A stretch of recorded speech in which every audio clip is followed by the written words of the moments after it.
Bonjour et salam à tout le monde. Aujourd'hui, on va traiter d'un sujet d'actualité qui est la Noël. Donc, j'ai entendu beaucoup de choses. Peut-on souhaiter bonne fête aux chrétiens? Peut-on participer aux fêtes de Noël avec des chrétiens? Donc, j'ai entendu beaucoup de choses, dans certaines choses qui m'ont hérissé les poils, à vrai dire. Je tenais à m'exprimer sur le sujet et apporter aussi des arguments par rapport à des hadiths et tout ça. Et tout d'abord, ça m'a mis très mal à l'aise quand j'ai entendu, par exemple, entre autres, des Mounir Moons, des Parlons peu, parlons bien, des Bassem Braiki, être complètement contre même le fait de souhaiter joyeuses fêtes aux chrétiens, à ses voisins et tout ça, à la communauté française, parce qu'on est bel et bien en France, même si on n'était pas en France, voilà, qu'il y a des chrétiens au Maghreb, etc.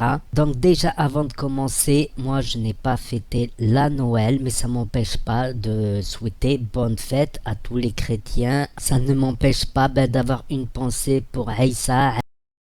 Aïssa, c'est Jésus. Voilà, il est marqué à plusieurs reprises dans le Coran. Nous avons nos propres convictions, nous musulmans, sur Jésus qui diffèrent un peu des chrétiens.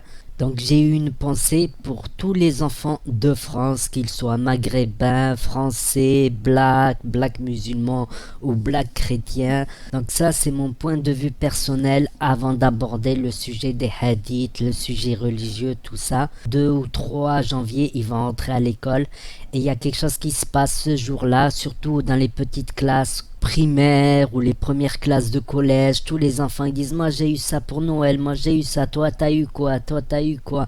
Donc déjà ça fait une ségrégation pour ceux qui n'ont pas eu de cadeau à Noël évidemment, et ça fait mal à certains enfants musulmans de voir leurs amis qui ont eu un cadeau et eux qui n'ont pas eu de cadeau.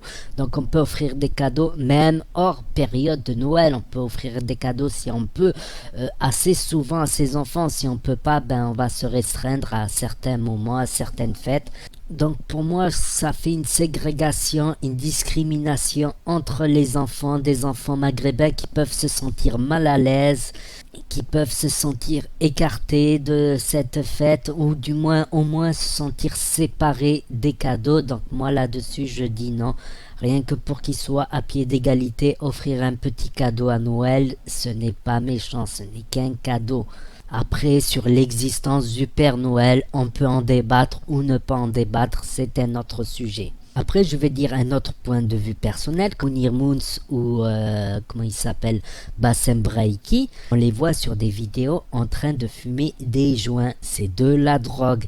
Donc manger une bûche de Noël, ça serait mal aujourd'hui de manger une bûche de Noël. Voilà, si on veut par curiosité goûter une bûche de Noël, on a le droit, ce n'est que de la nourriture. Et c'est beaucoup moins dangereux que de fumer un joint. Oui, le joint est dangereux, le hashish est dangereux.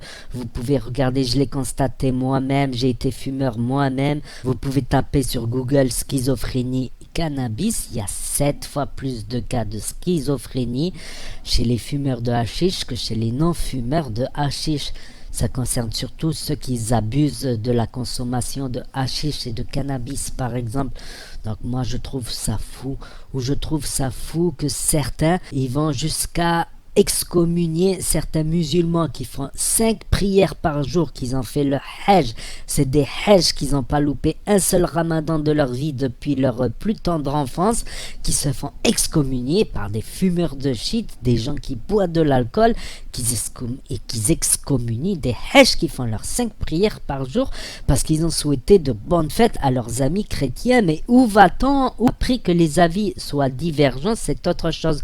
Il faut respecter la vie de chacun. Moi je parle de ces gens-là qui fument des joints, qui boivent de l'alcool et qui vont excommunier des hajj. Où va-t-on les amis? Franchement, parlons sérieusement.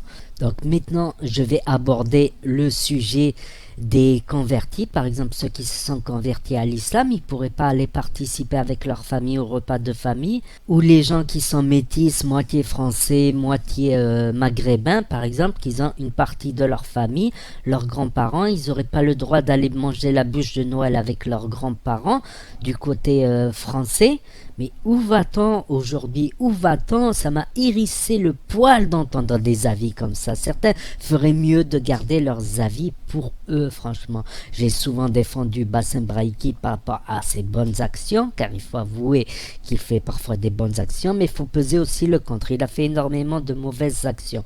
Ça sera peut-être le sujet d'une autre vidéo. Et comme j'ai dit, il faut peser le pour et le contre. Pour mon avis personnel, en tout cas, je pèserai le pour et le contre. Pour mon jugement personnel, j'ai le droit d'avoir un avis, je suis désolé.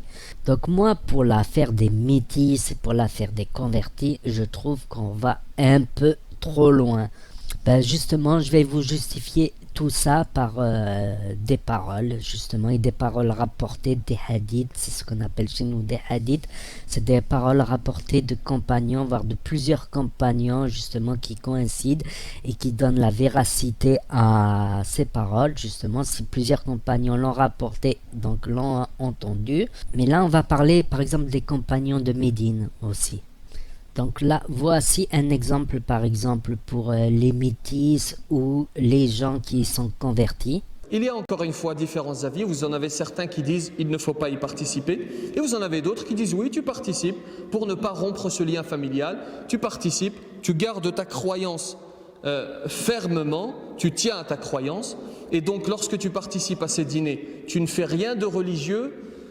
Mais tu participes, tu ne bois pas d'alcool, tu ne manges pas de viande qui ne t'est pas autorisée et tu participes pour maintenir les liens familiaux. Inutile de vous rappeler l'importance des liens familiaux. Cher converti, garde le lien avec ton père, avec ta mère. Asma, la fille d'Abu Bakr, est venue voir le prophète sallallahu alayhi wa sallam en lui disant Qadimat ummi wa hiya raghibah afa asiluha, en lui disant ma mère est venue me voir et elle souhaite que nous nous rencontrions. Est-ce que j'accepte? Et le prophète sallallahu alayhi wa sallam de lui répondre Na'am, sili ummak. Oui, il faut entretenir ce lien très important. Et maintenant, on va aborder aussi le sujet doit-on souhaiter la bonne fête ou pas à nos amis chrétiens, à nos frères français, à nos frères chrétiens? Regardez cet exemple par exemple. Vous avez un doute sur Isa alayhi salam? Vous avez un doute sur le fait que Isa alayhi salam est un prophète de l'islam, qu'il n'est pas mort comme eux le disent, c'est leur croyance, nous croyons qu'il n'est pas mort, qu'il a été élevé auprès de Dieu. Alors si tu n'as pas de doute, tu restes droit dans tes bottes et tu souhaites la bonne fête à ton prochain et surtout à ton voisinage. L'un des droits qu'il a sur toi, c'est lorsqu'une bonne nouvelle l'atteint, tu le félicites. C'est de l'humanisme, c'est du civisme. Alors si c'est le joyeux Noël qui te dérange, dis-lui bonne fête. Mais cela ne te sort pas de l'islam. Ne soyons pas plus royalistes que le roi. Nous voulons être plus musulmans que le prophète sallallahu alayhi wa sallam. Le prophète sallallahu alayhi wa sallam les autorise à prier à la mosquée. Ils se mettent à prier, des compagnons vont vouloir protester et le prophète va leur dire laissez-les, ils prient vers Jérusalem, laissez-les prier.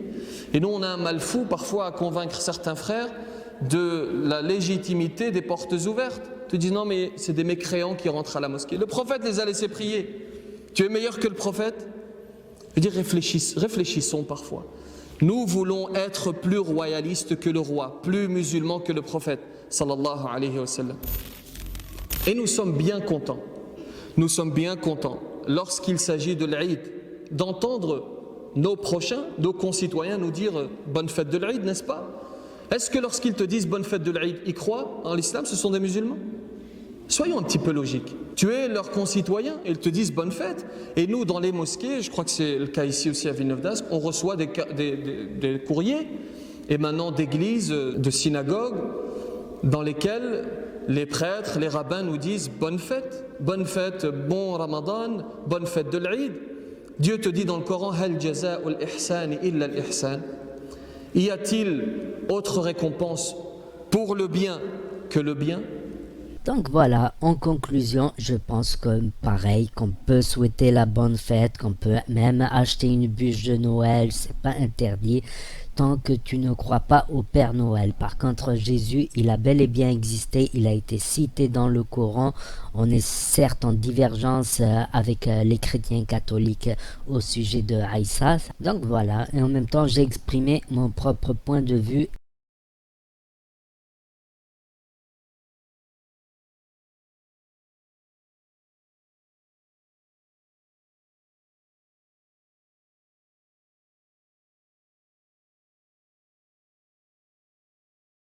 Moi, je vous dis, ça me met mal à l'aise, ça a mis des chrétiens mal à l'aise, ça met des Français de souche très mal à l'aise et je pense pas personnellement que c'est une bonne solution de mettre mal à l'aise nos amis. Voilà. On vit en France, on est Français de papier, on est musulman. Donc je pense personnellement pour moi que cultiver le malaise, ce n'est pas une bonne chose.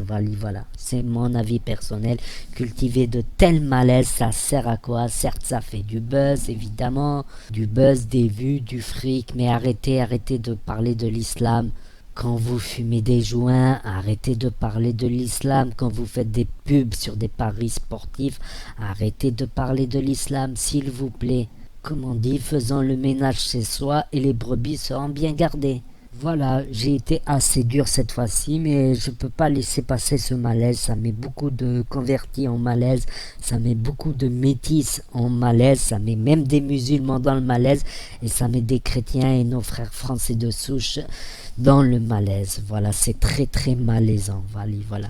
Donc moi, dans ma chaîne, je sais pas une chaîne de religion à proprement parler, c'est une chaîne d'analyse de d'autres chaînes youtubeurs, d'influenceurs Snapchat, tout ça, et je parle aussi un peu des cités, des quartiers, et j'essaye de trouver des explications au malaise qui règne aussi dans les quartiers. Donc merci à tous ceux qui ont mis un pouce bleu, qui s'abonnent pour me suivre et qui laissent leur propre avis, même si c'est un avis divergent, on peut toujours en parler bien évidemment dans le respect, dans les commentaires. Et donc sur ce, je vous dis à bientôt pour les prochaines vidéos. Merci les amis et ceux qui comprendront évidemment.